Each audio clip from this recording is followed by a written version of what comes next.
Good morning. How are you doing? Actually, I'm going to grab my cup of tea. I hope you've got a nice drink with you. It is Wellness Wednesday, and I'm delighted to be here with Ella from Ella Coaching. Ella is a life and work balance coach. We do all sorts, don't you? I can't even list everything she does, but she will tell you at the end. And today, as you know, it's Wellness Wednesday, and I love to share wellbeing topics and things of relevance so that we can uplift ourselves, inspire ourselves within this wonderful community of women. So, today we're going to be talking about why capable women get stuck and how that's not a motivational issue, which I'm sure is a topic that you'll be intrigued to hear about. So, let's get stuck in. So, why do capable women get stuck then, Ella? Because I'm intrigued. I mean, I know obviously we all have our challenges, but this was an interesting one, wasn't it, that we wanted to discuss as a topic today? Yeah, and it's a real kind of pet kind of topic of mine. Yes. It's something really close to my heart, so it's somewhere I was. Yes. And that's why I'm so passionate about it with the people I work with, and a lot of the people that I coach come to me in this kind of setting. Obviously, all slightly different. Yes. But having, some of these things going on, and I think with a lot of women of our generation who are currently probably in this perimenopausal, menopausal state now as well, have become highly capable women out there doing, all the things: career, looking after a family, looking after kids.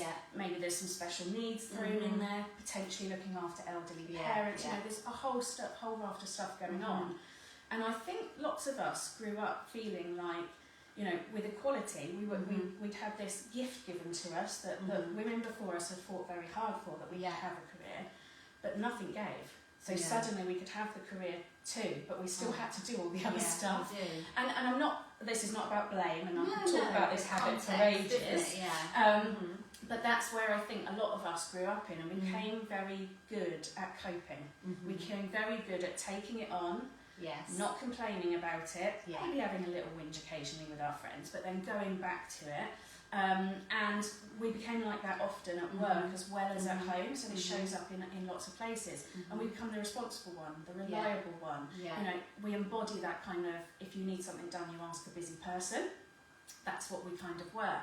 And with that, the issue is that there's often no time for us to stop and think. And when you want to make a decision, when you want to make a change, if you think about it, what you need to do is often do a bit of research, sit with it for a bit, try it out, the ideas with friends and family, talk about it, reflect again, before you actually make a decision. That's kind of how it works.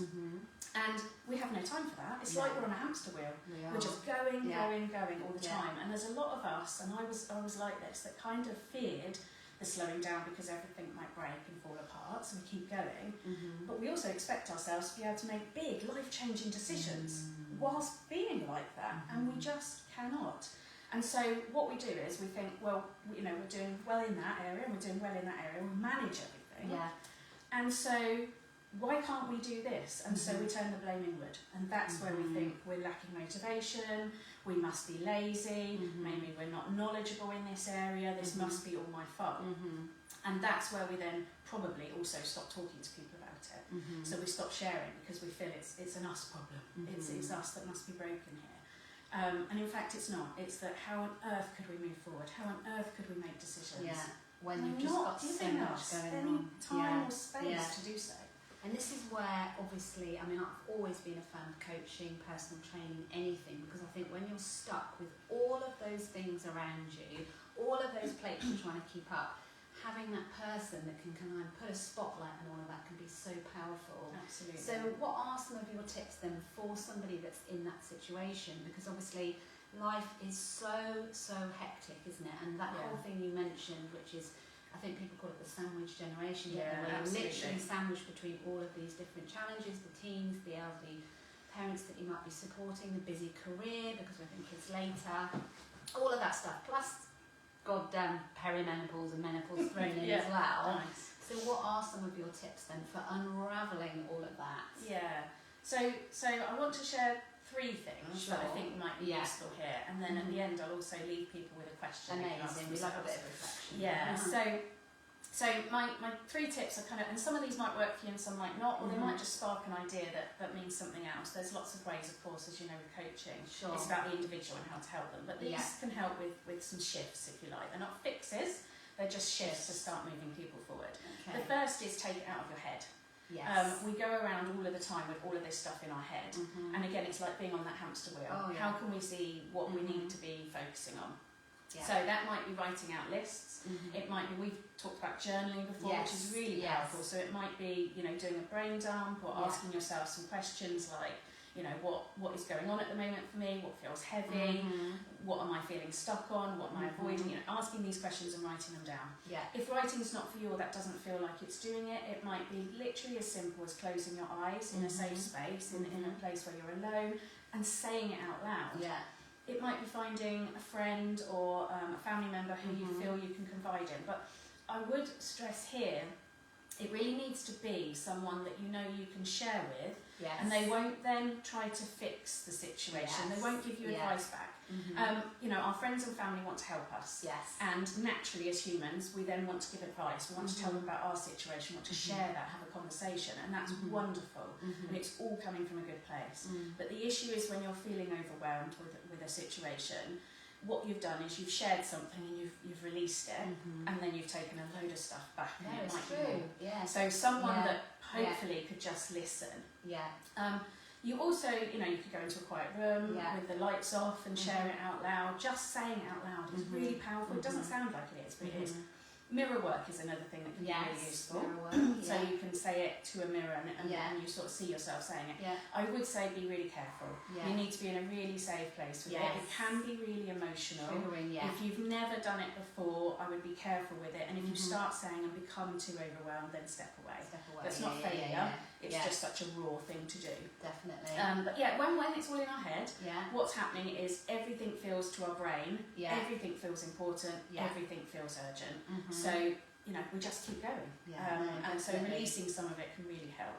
That's definitely true. I mean, I think the whole idea of a brain dump and holding space is so important, isn't it? Because part of stage 1 is awareness building and just getting it all out, isn't it? And often you don't even need to try and decipher it. And I know you talk a lot about sense around this because Ella's supporting on various events where we've done things like journaling. But, you know, often people don't realise the power of just getting it out in the first instance, which can be part of the healing journey, can't it? Absolutely. But then, like you say, having the right person and not then taking on the energy of somebody that's trying to dictate or tell you too quickly to try and solve all of these different things. Perfect. Okay. And then the second thing is pausing. I know it sounds really silly because it sounds really simple, but so many of us don't. It's back to that hamster wheel analogy. When we feel like we've got so much on, we feel like we need to just keep going. We can't stop, we can't pause because everything might fall apart, we might forget something, right? So we just keep going. The issue with that is that, again, everything feels important and urgent, but also we react to things rather than taking a moment and making a decision based on what we might actually want or what might be sensible, who might be best to do it, whether it is important it needs doing, whether it needs doing perfectly. None of those things get decided because we just react and we just get it done, and then we end up doing lots of things that probably didn't need doing right then, or maybe by us, or you know. So pausing is so important. So it might be some breath work, it might be meditation. It might be a short yoga routine. But it could also be just sitting with a cup of tea and staring out the window. It could be going for a walk. Whatever works. It could be singing loudly to a song. It's something that takes you away from that moment, gives your brain a rest, and then you can come back a little bit clearer and make a decision based on, all right, what do I want to do about this, rather than, better just get this done, better just get this done. Definitely. So that's the second one. And then the third one is all about, and this is the hardest one, I must admit. It's all about asking earlier, so it's about communication. So lots of us, again, I'm going to refer to it, and I'm very much generalising, but a lot of people in our generation, a lot of women in our generation, don't feel we can ask for help, or only ask for help in very set ways. things that we know the other person might be good at or enjoy, and so the rest we think we should carry. And this is at work as much as at home. True. You know, I was very much in the role that if no one else really fitted how to do it, well, let's give it to Ella, she'll do it. And I just accepted that. I might have occasionally whinged, but I did it, and so they knew I would do it. And same at home. And I think what happens is that by the time we then ask for help, because we know we're falling apart, we know like we can't take any more on, we know we're struggling, maybe we're even reaching, you know, the burnout situation, which is obviously a really severe state. We are already stressed, we're already exhausted, we are already potentially angry, emotional, upset maybe, and the way we communicate isn't the best way. So we maybe are communicating in therapeutic terms as like the child or the parent, and we're met in return, and we end up in a bit of a potential argument situation, blame situation, all those kinds of things.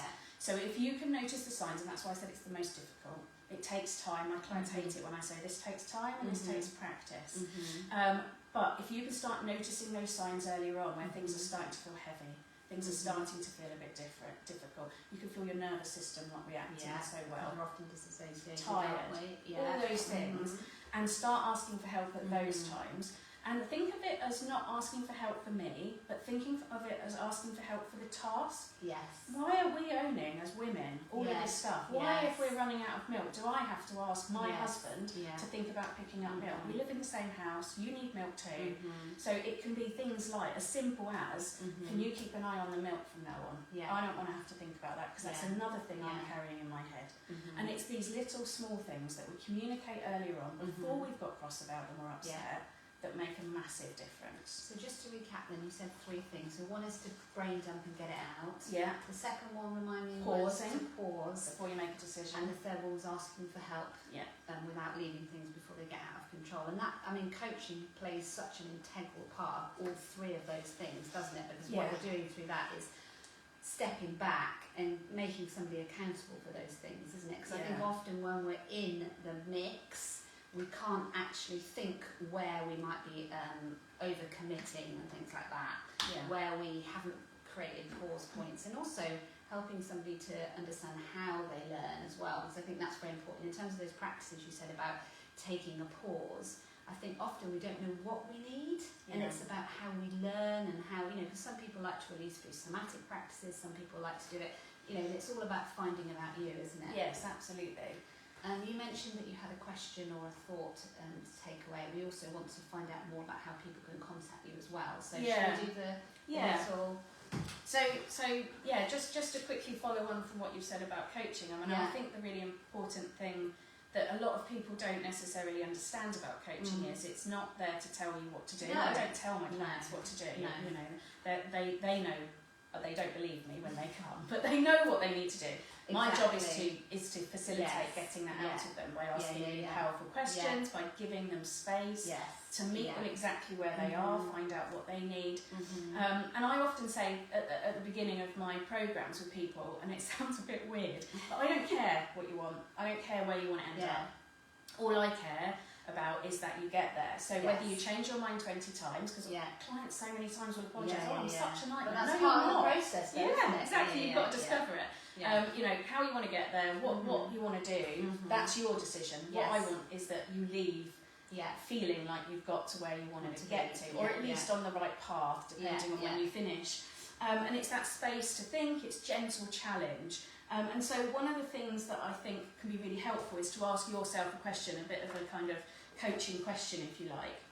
And so a bit of free coaching. Yeah, that's it. So you can ask yourself this question, you can say it out loud, you could journal it, whatever works for you. So ask yourself, what feels heavy that I'm currently normalising? Okay, what is it that I'm currently struggling with that I'm making okay? And this goes back to the fact that I can cope. You know, okay, I'm a bit tired, but it'll get better in a bit.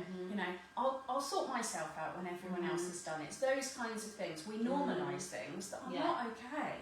So what currently feels heavy in yourself that you're just normalising at the moment?